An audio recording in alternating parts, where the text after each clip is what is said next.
Capítulo 13 do primeiro livro de Reis nos apresenta uma história que, à primeira vista, pode nos parecer misteriosa, até perturbadora. Neste episódio fascinante, vemos um homem de Deus sendo enviado de Judá a Betel com uma mensagem urgente do Senhor, endereçada diretamente ao rei Jeroboão e, um líder que havia afastado o povo de Israel do caminho da fé verdadeira. Essa narrativa traz à tona questões profundas sobre a obediência, a desobediência, a vulnerabilidade humana e a justiça divina. Por que um homem de Deus, enviado com uma missão tão importante, acaba encontrando um fim trágico, sem retornar para sua terra natal? E por que Deus permitiu que ele fosse enganado e desviado de seu propósito? São perguntas que, a cada leitura, nos convidam a refletir mais sobre a nossa própria vida espiritual e a seriedade do chamado de Deus para nós. Muitas pessoas não compreendem essa passagem ou até mesmo questionam a justiça de Deus diante desse evento. Mas o fato de Deus ter incluído uma história tão enigmática e impactante em sua palavra indica que há algo de muito importante a ser aprendido. Ao examinarmos cuidadosamente esta narrativa, entendemos que ela revela a soberania absoluta de Deus e a importância da obediência incondicional à sua palavra.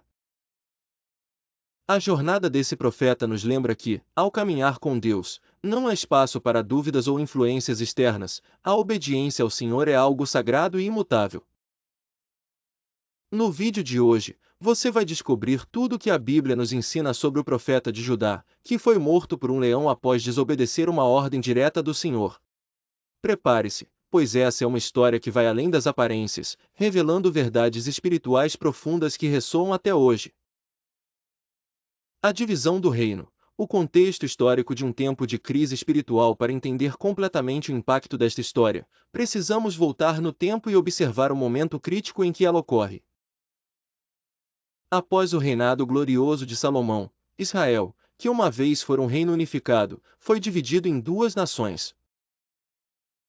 Esse desmembramento resultou na formação do Reino do Norte, conhecido como Israel, liderado por Jeroboão, e do Reino do Sul, chamado Judá, sob a liderança de Roboão, o filho de Salomão.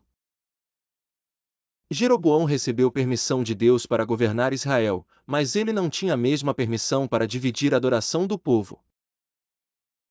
Temendo perder seu poder, ele desviou a nação do verdadeiro culto a Deus, instituindo altares idólatras em Betel e Dan, onde o povo foi levado a adorar bezerros de ouro. Essa transgressão não só afastou Israel da fé verdadeira, mas também representou uma rebelião contra o Senhor, rejeitando sua autoridade e sua escolha por Jerusalém como local sagrado de adoração. Betel, em especial, foi escolhido por Jeroboão como um dos centros de culto idólatra. Ironicamente, o nome Betel significa casa de Deus e foi o local onde Jacó, o patriarca de Israel, teve uma visão celestial, marcando aquele lugar como um espaço de encontro sagrado com Deus. Jeroboão transformou esse lugar, outrora um marco de revelação divina, em um símbolo de rebelião, o que dá ainda mais gravidade à profecia proferida pelo homem de Deus contra o altar que ali havia sido estabelecido. O homem de Deus e sua missão urgente. O profeta anônimo. A missão do profeta de Judá é carregada de simbolismo e nos ensina sobre a seriedade da obediência à palavra de Deus.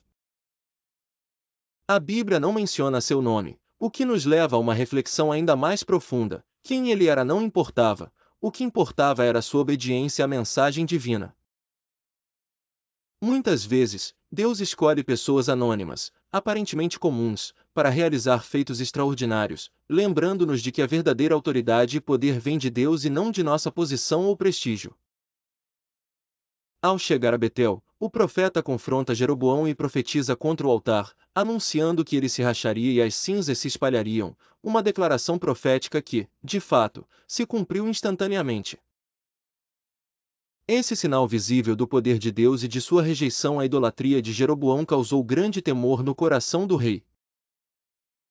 Em um ato de raiva e desespero, Jeroboão tentou prender o profeta, mas sua mão secou no momento em que ele fez o gesto, evidenciando, mais uma vez, o poder soberano de Deus.